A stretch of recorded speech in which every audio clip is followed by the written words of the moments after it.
Well, I actually started painting around 1957, 58. I was introduced to watercolors, oils, casein. Casein came in a jar. It was, dry pigment. You had to put water in it and stir it up and paint with that. And also charcoal and graphite pencils. Now, this began on the Hopi Reservation in the village where I grew up.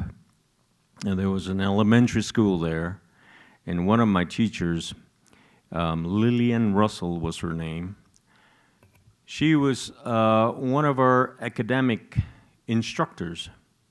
She taught English and math and other subjects like that. But at the same time, she was a painter, and I didn't know that.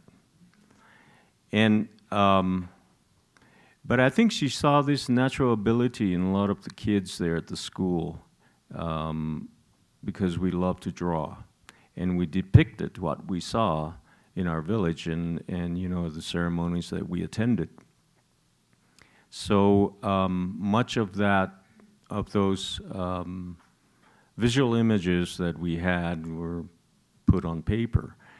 So what she did was she opened up a vacant building on the school grounds. It was a sandstone building, our Palaka Elementary School. And so she provided all the materials. So then that really was my motivation to go to school.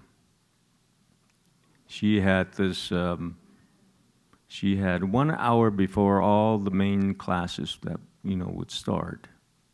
And so I would get up extra early and run down to the village school and go into her classroom, her studio, and began working with those materials. So that was really my first introduction to painting. And she pretty much just allowed the students to do what they wanted. But first, she showed us how to use the material, the technical part of using these mediums.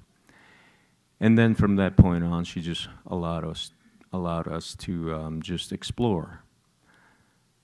But I do come from a family of artists. We go back to my great-great-grandmother, Namingha. She was born around 1860. And she became very well known with her pottery and her designs out at Hopi. She had 3 daughters, Annie and Nellie and Fanny. Fanny was the youngest. I come from the family of Annie. She was the eldest daughter. So part of my upbringing was just watching all this activity based on making pottery. But I didn't make any pottery. Sometimes she would give me clay, my grandmother Annie or my other grandmother Rachel. And they would give me clay. I ended up doing sculpture instead. So anyway, I just continued working from my first introduction to oil paints and watercolors. And eventually I ended up at another school, which today they refer to as middle school, but back then it was a junior high. And I met another teacher by the name of Ted Parkhurst, and he was our English teacher, but he also was, I guess he was a musician also. He played piano. He also was very schooled in the arts. And so he would take the whole class and do a slide presentation on Renaissance art.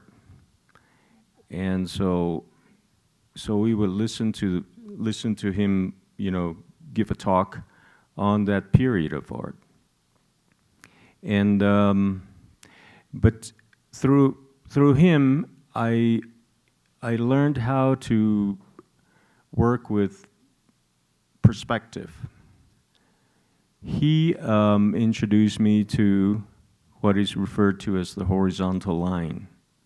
And then from the horizontal line, then you go to the vanishing point.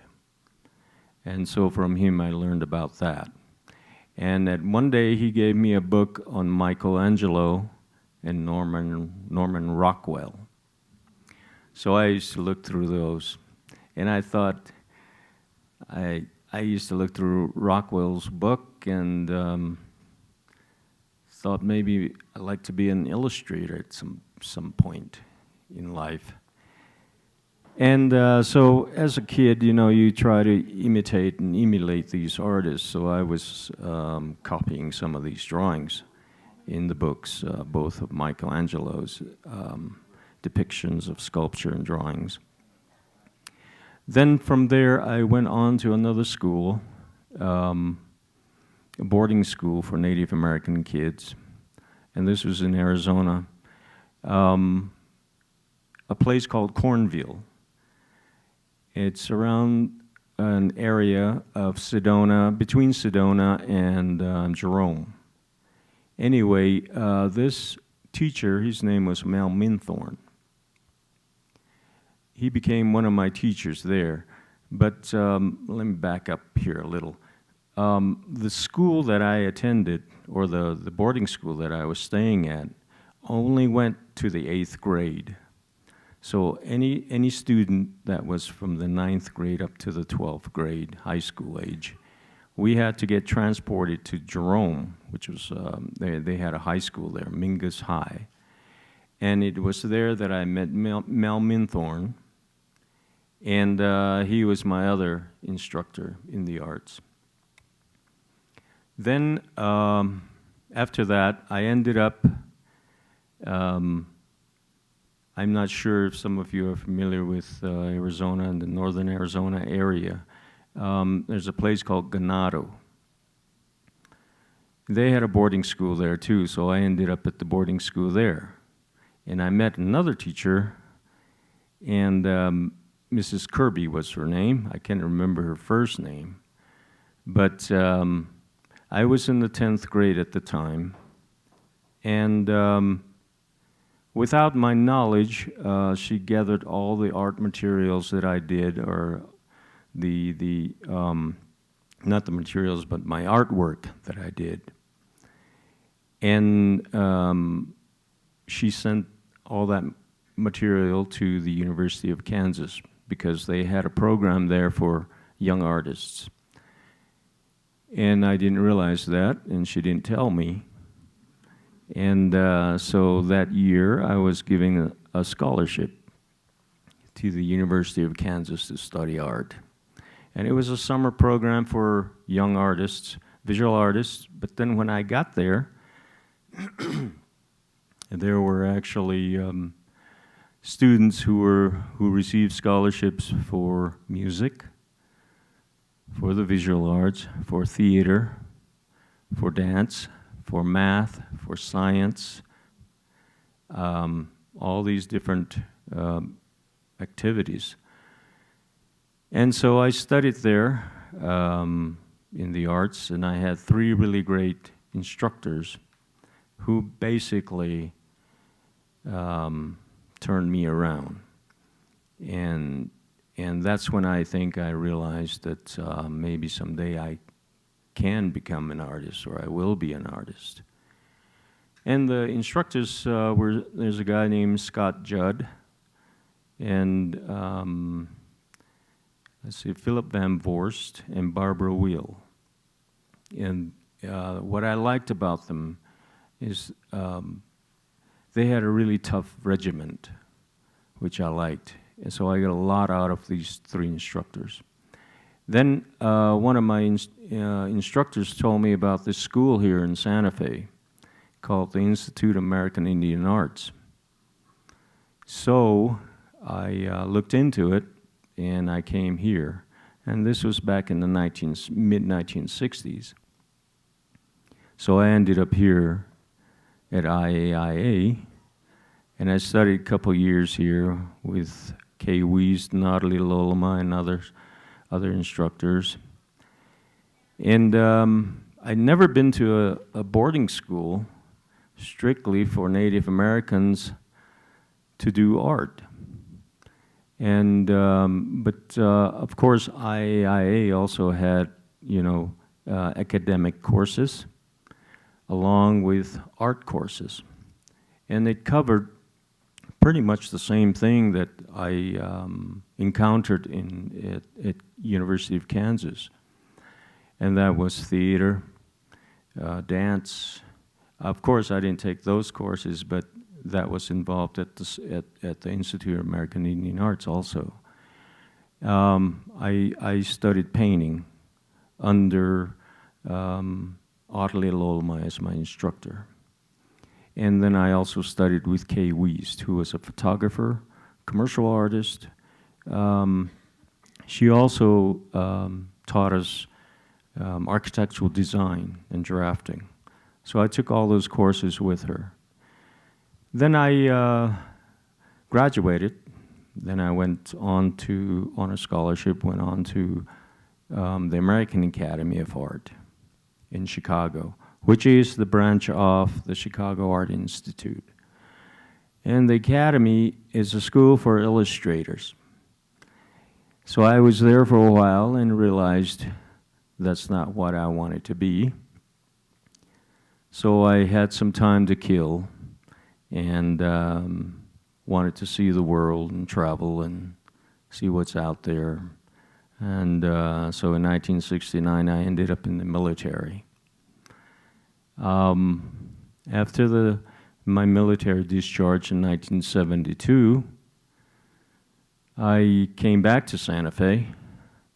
I had a lot of time to think about my life and my art and what I wanted to do. So that's when, in 1972, I met my wife, Frances, and I got represented that same year by a gallery here in town, Margaret Jameson Gallery. And also at the same time, I was looking for work, and so Tom Hicks from Shadoni Foundry hired me. He had just opened his foundry. So that was pretty much my day job, and at night I would paint. And eventually one thing led to another, and art dealers began to notice my work and started handling my work, along with museums, and I started having museum exhibitions as well. But to answer your question, that's all of it.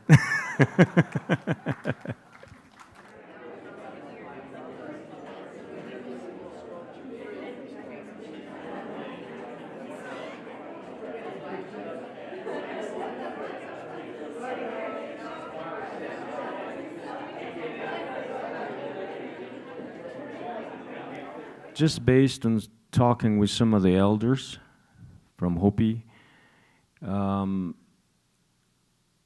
of them are gone now, but they pretty much predicted what is going to be happening down the road. And in the film, I also mentioned, Matthew Smidden, who is the producer of the film, he asked me this question. And he said, "What are your thoughts about the Hopi Prophecy?" And I said, "Well, I know some of it, but it also is a metaphor. The prophecy is a metaphor.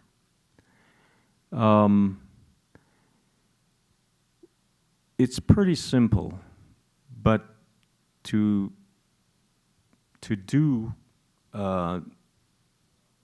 it is a little more complex, I think. But the procedural part of it can become pretty much complex. But the thought is pretty simple. It's either we sink or we float. We have a choice. And that's what some of the elders said. We have a choice. We can go in a direction that is environmentally destructive, also based on human rights throughout the world, how each culture, how each country, how they sometimes will pick on another country and abuse the people from that particular place. And we do have a choice, and that's what I've been told, and we can come together. And I think it is happening with this big summit they had in New York some time ago regarding the land and water, all the environmental issues that are important to all of us. So it gives me hope that there is a change coming. But sometimes, in order for things to change, sometimes we have to hit rock bottom before people realize it. And sometimes it's too late. But and this is why years ago this was already prophesied, and some of the elders have told us about what lies in the future and what must be done before it gets to that point. And I was asking somebody out at Hopi where the division between the progressives and also the traditionalists. And this person told me, he said, well, some of the traditionalists and those that are real strong in our beliefs and also very strong about the prophecy, some of those people have gone underground because nobody's listening. And that was kind of a sad note, But there actually also is a program or a project that I worked on around the same time as this film was made. And it had to do with several artists who were involved, both writers and filmmakers and musicians and visual artists. And it had to do with our creation myth. So I did this installation up in Alberta, Canada, and I wanted to use natural material to create this. And I'd never been that far north in my life. And when I was there, no one really knew what to do because all the artists had to collaborate. And this was sponsored through the Smithsonian. And so while we were up in Alberta, Canada, I was thinking about a story my grandfather told me one time about the world and about Spider-Woman and about Spider-Woman's two grandsons. And they are guardians of the planet. One watches the water, the other one watches the land. Sometimes they get into mischief, but they are important deities, and they have an importance in our world. And so when I was up there, I said, this is the furthest I've ever been north. And so I thought of an installation that maybe everyone could get involved with. And I was sitting there thinking, how can I come up with something that all the other artists can collaborate with me? So I created this I did a sketch, actually, on a sketchbook, and I made a column of stones, 2 columns. One was on the land, and the other was in the water, in a stream. Then I decided to create a sphere, a circular sphere, but I wanted to use natural material. So I asked one of the tribal members up in that area from the Nakota tribe, I asked him, do you have any material here that I can use and get from the environment, natural material that can easily bend? So he told me we have a whole bunch of willows, and so I went there, and we took some willows and we started wrapping that, and we made it into about a 5-foot sphere, and we kept the leaves on the branches too, because it was all natural. And I needed to put a pole between those 2 columns and then put that sphere in the center. So one of the tribal members said, well, you know, we have these teepee poles, and you can run that through the sphere and then rest it on the 2 columns. And I said, okay, so we did. We constructed this installation piece. Now the 2 columns represent the Spider Woman's grandsons.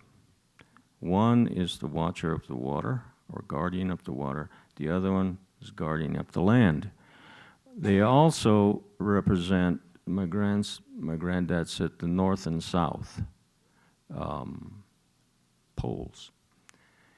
And so I put one column due north, the other column due south, and then I rested this sphere with this pole through it, and the center sphere was the earth, that represented the earth.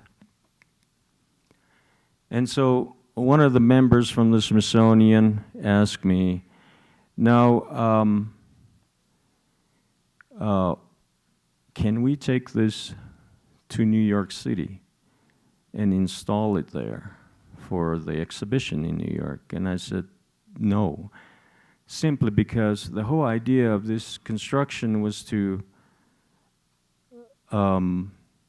leave this here for the people who hosted us, and that was the Nakota tribe on their reservation. And so I want to leave this installation here for them, but during the spring runoffs, I want all that to go right back into the earth.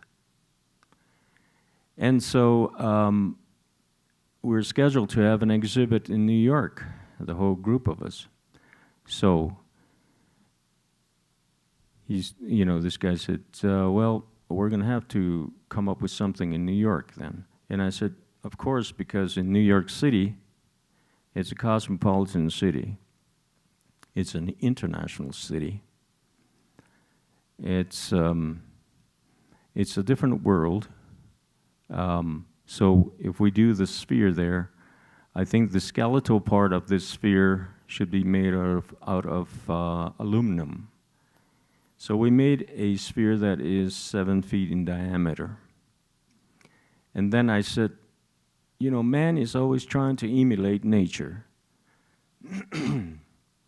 So I want to include in this sphere natural material and also man-made material. So we had it suspended from the ceiling. Thank you. And had it suspended from the ceiling, and this sphere is just hovering over the floor. And we put all these leaves out in the Bronx. I guess they needed some trees to be pruned. So we went over there and pruned some branches. But we had to fumigate it because we didn't want any bugs, or the museum people didn't want bugs so we had to fumigate that. So we wrapped that around the sphere.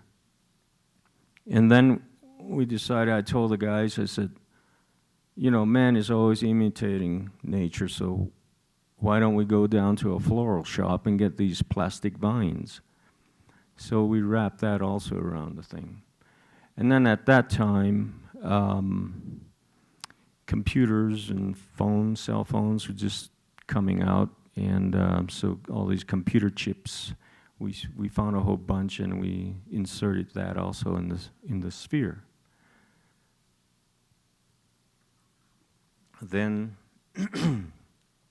also, I told the guy that designed the aluminum skeletal part of this sphere to keep an opening on 4 directions, because I wanted to insert, with the group we decided to insert 4 monitors into that. And so we did a 10-minute loop, and we edited this 10-minute loop, and 3 of the monitors would be, well, all 4 would be ongoing. 3 of the monitors had to do with the beginning of time based on creation myth. How was the world created, you know, from one world to the next, to the next, to the next. And then through each phase, what did the human race create? And so it started basically with nature, and then it started moving on to man-made material and man-made items and technology, and also world issues based on atrocities committed by other cultures towards another culture, and human rights violations. And so that was ongoing really fast, and it's only a 10-minute loop. And then the 4th monitor, we decided to put an ongoing program and tap that into CNN. And CNN was just getting really popular back then. So one monitor was on all world issues and world news, tapped into CNN, and the other 3 monitors had these other issues going on. Well, some of the artists saw the whole project and said it's a little disturbing, and I said it is very disturbing. But what are the answers, you know? And someone asked me, what is your answer to that, Dan? I said, well, the answer is not in me, it's in all of us. So then one of the artists said, well, how are the the audience that come into the museum going to view this, and how are they going to feel about this? And so one of the artists said, well, what is the answer to this, and how can we say the answer is not in me but in all of us, not only me but in all of us? And so we decided on putting up a mirror before you left that space. So there's a really tall mirror that was set on the wall. So as you left this particular exhibit in this particular space, you would see yourself. And in other words, it's a reflection of yourself, and the answer lies right there. The answer is me. So every person that would go through, then, you would say, what is the answer? The answer lies in me. So anyway, that was one of the projects I worked on about the same year this film was made. Anyway, I thought I'd just mention that.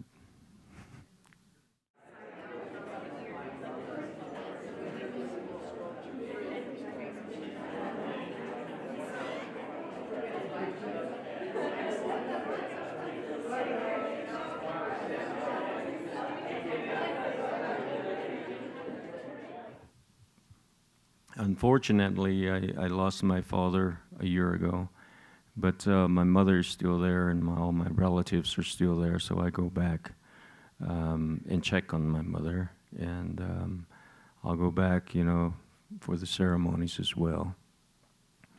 But I go off and on back to Hopi.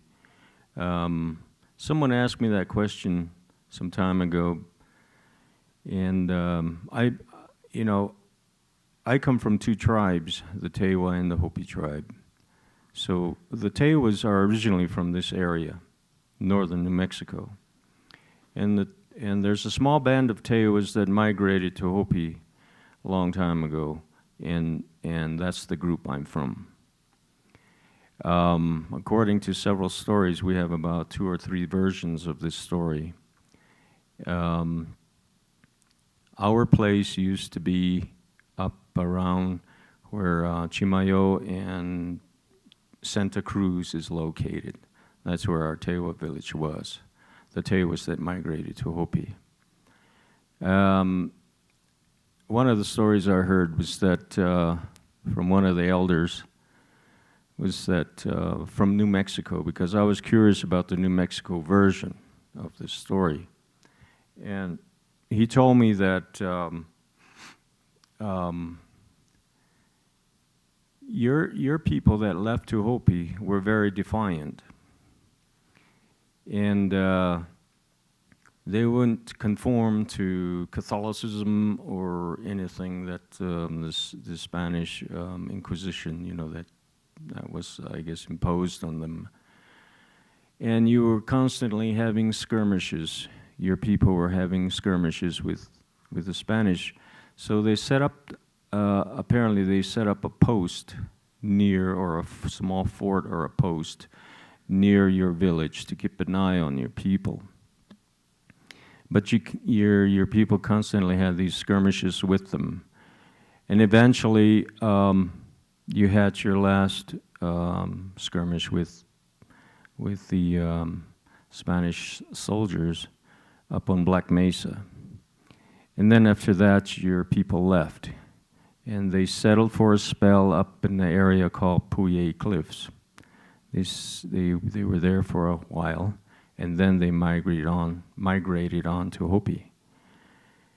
And so that was the story that was told to me by one of the elders here. And then at Hopi, it's a different story. The Tewas was there, my uncles, my great-uncles, and my great-grandfathers, they would tell me a different version of that. And that had to do with long-distance runners. And the Hopi, one village at Hopi was having some difficulty with raiding tribes until one of the villages was broken down to about 7 families left. So they had this village out at Hopi on First Mesa. The Hopi village sent runners to New Mexico to ask if a Tewa group from here would go out there and give them a hand in warding off some of these raiders.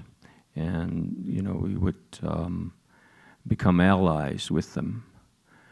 So that's the other story I heard, and that was told to me through some of our great-uncles. And in fact, we do have ceremonies out at Hopi that, Tewa ceremonies out in our Tewa village at Hopi that depict that in some of the songs. And one of them is a ceremony where apparently the Tewa men would come up the village and come up the mesa, and then they get into the village, and they would perform a particular ceremony, and the women the women would be waiting for their men, and so that particular ceremony is still performed today. And the other one is another one where a woman chooses a person to be her partner in the ceremony, and this is where the man is considered a warrior. So it's pretty much a warrior dance. From what I heard, I could stand here and tell you in detail about a lot of these stories, but it'd take about 6 hours. So I'm trying to cut it short.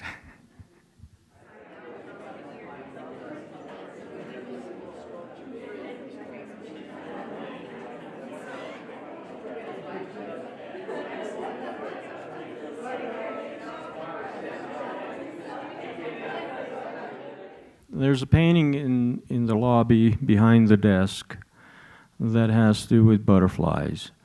And then also on one side is butterflies. And then the one side is butterflies, the other side, it depicts a sandstone wall relating to a cliff. And on that cliff are these pictographs. And they come in 2 panels, this painting comes in 2 panels. The butterflies represent, according to my mother and my grandmother, they told me years ago that they represent healing. And the village that I come from out at Hopi called Palaka, that is a word that means butterfly. There are some natural springs out there. We don't have rivers or streams of any sort, like, of that sort anyway, and we only have springs. So a lot of these places, many of these butterflies hover in that area. But if you look at the top of the painting, there is one, but all the butterflies actually are of Latin America, South America, Mexico, North America, up to Canada and up to Alaska, and then the east and west coast. But there is one butterfly there that is the Syrian butterfly, and it's at the top. I don't know, that's maybe a metaphor. It's by itself.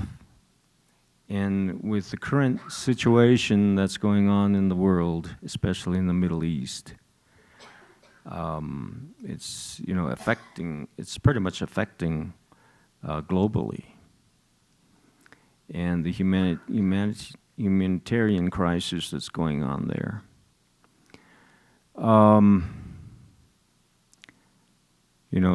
That part of the painting reflects a form of healing.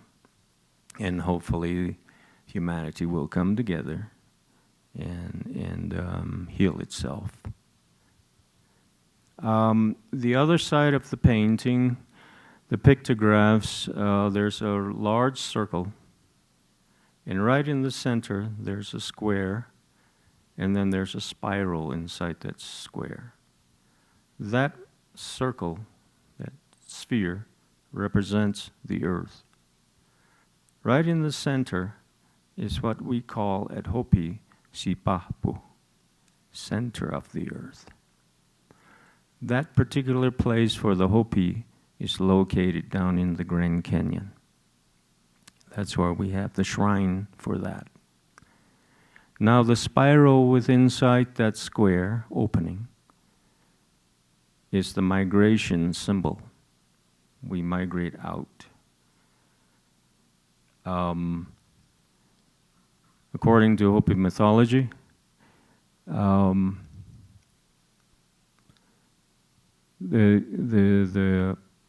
we came from different. We went through different worlds. The first, second, third, fourth world. We are in the fourth world now, merging into the fifth world.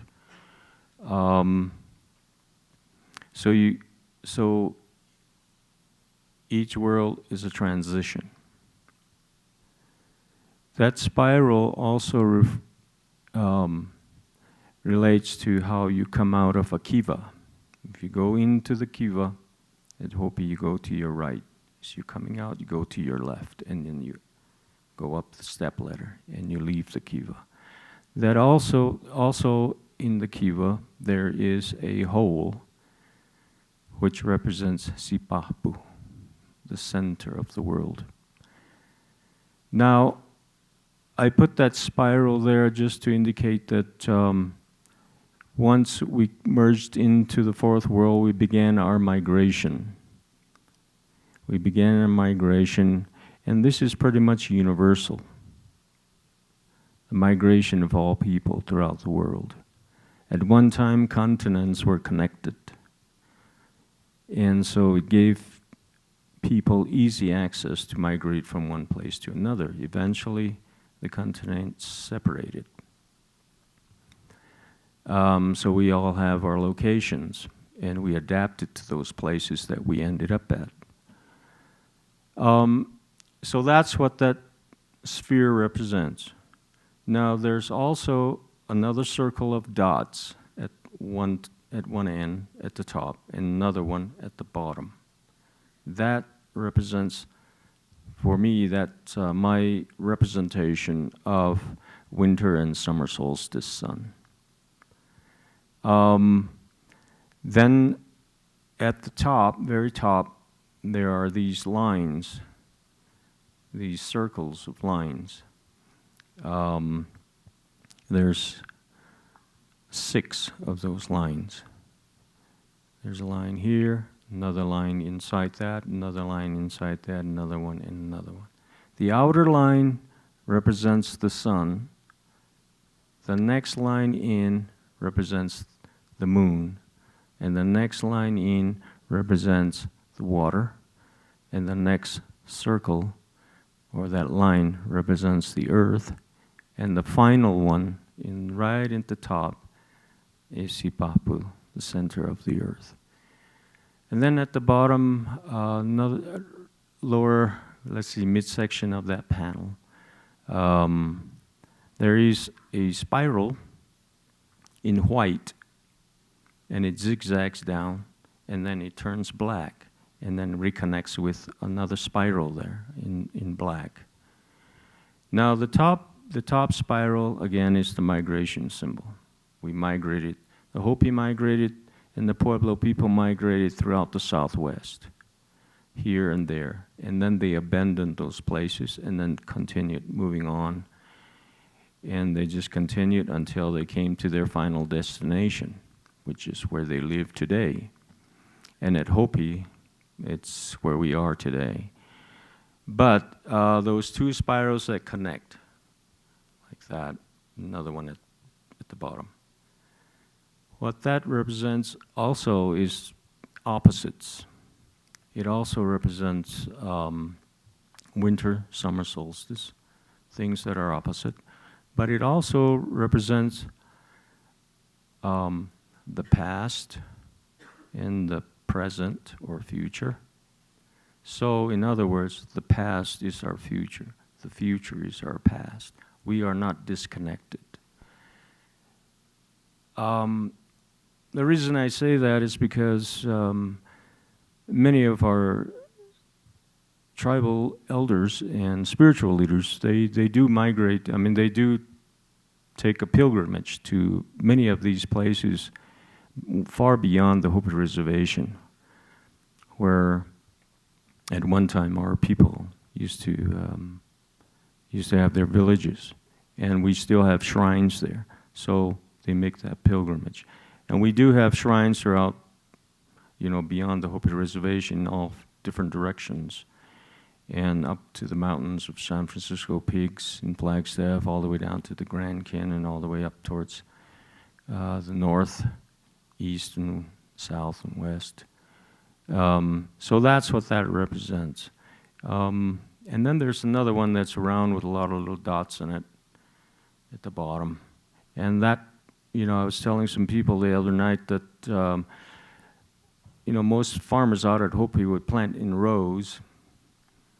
Well, my great-great-grandfather, who was married to my great-grandfather was married to my great-grandmother, Annie. His name was Willie. Well, he used to plant his corn in a circle. So he was slightly different from the way the others planted. So I included him in there just to pay homage to him. And there's other symbols in there. There's a dot that's black up on top, and then there's a white dot with multicolors in there. That represents zenith and nadir, above and below. And also there's, in the center of that painting, is there, I have 4 forms in there, 4 figures.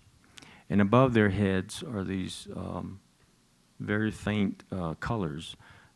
One color is yellow, red, white, and blue. Now those are the 4 Hopi cardinal directions. Yellow represents north, red south, west is blue, and white is east.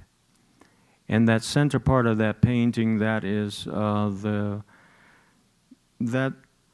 what I refer to as the intermediary between the physical world and the spiritual world. Those figures in there represent the cloud people. Cloud people, meaning that in Hopi belief, in Pueblo belief, is when you pass on, when you die, your spirit goes into the clouds and you become part of the clouds. So that during the ceremonies, you, the spirits and the ancestral spirits, or those that have gone before us, return through the singing and the chanting, or the chanting and the dancing and these particular ceremonies, and they return through the form of moisture, clouds, whether it be as rain or as snow, and that's all for the for the good of the planet, to give moisture to not only plant life but also animal and humanity.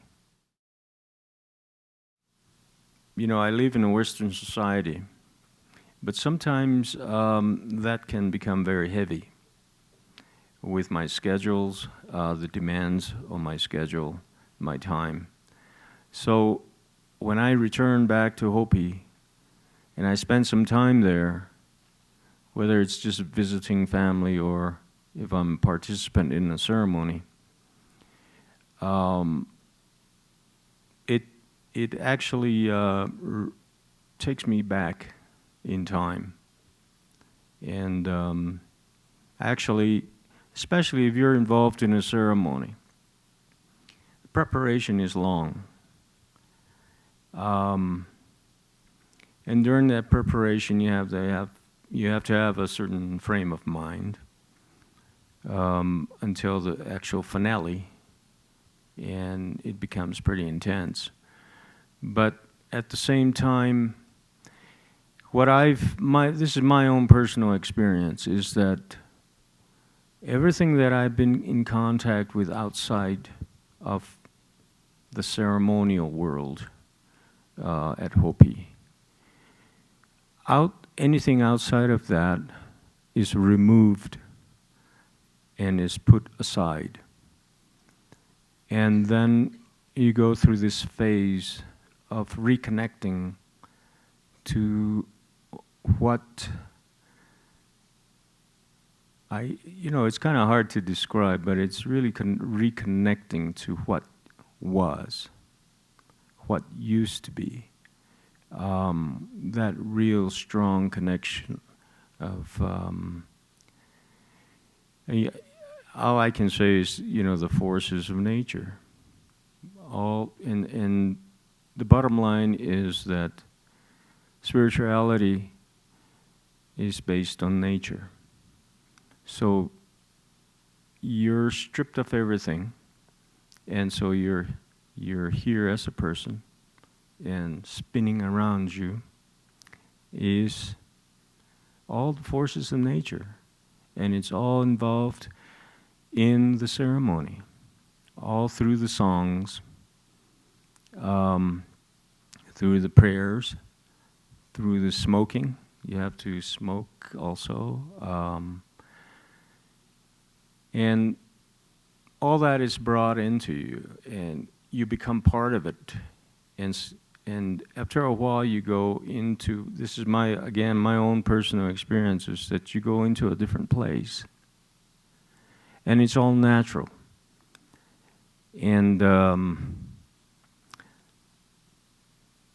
as an example, 1985, I was invited to Florida by NASA to witness the shuttle liftoff. I was just involved in a ceremony at Hopi. And then a week later, I had to, after the ceremony was over, I had to catch a flight to Florida, to the Kennedy Space Center. And I was there for 4 days, and Bob Schulman was the director at the time of this art program. And he had 4 artists he invited, and I was one of them. This program was going on for some time. They've, you know, Rauschenberg and Warhol and Jamie Wyeth and other artists have been involved with and have been invited. So I went along, and I got there, and I was still feeling that, you know, that energy from the ceremony, but I'm here at this place that everything is very technical, and it's all these contraptions which I didn't quite understand. And so we're there for 4 days, and the whole idea is to commission the artists to do a piece for NASA, an art piece for NASA, for their collection. So we're there for 4 days. There's a guy who's a photographer, so he's photographing everything. That's his medium. And other artists were sketching and painting and whatnot. I wasn't doing anything. The art director there became very concerned about me because I wasn't doing anything. I was waiting for something to connect to, because these were all high technical things, machinery, you know, these contraptions. And it finally hit me. It finally hit me on the 4th day. The 4th day was when the shuttle was going to lift off. So we're up on these bleachers along with CNN and all these networks, NBC, ABC, and they put the artists up there. And so we're sitting there, and I have my pad, my sketch pad, and I'm just sitting there. And so I start sketching, but I'm just waiting for something. And finally, when I saw the actual liftoff of the shuttle, that's when it came together. Here are 6 people sitting in this contraption going into space. And for how long, who knows? And I just came from a ceremony that was tapped into the stars, the sun, the moon. And so the whole thing came together. And that's when I finally had an idea for a painting. And so eventually I came back to Santa Fe and worked on this very large painting for NASA. And so it is now in their collection. But then they invited me back again a year later or two, and I got a chance to see the landing at Edwards Air Force Base in California. But out of that whole experience, yeah, there are some connections, you know, and I sometimes just wait for it to happen. And in that particular case, that's how it happened for me.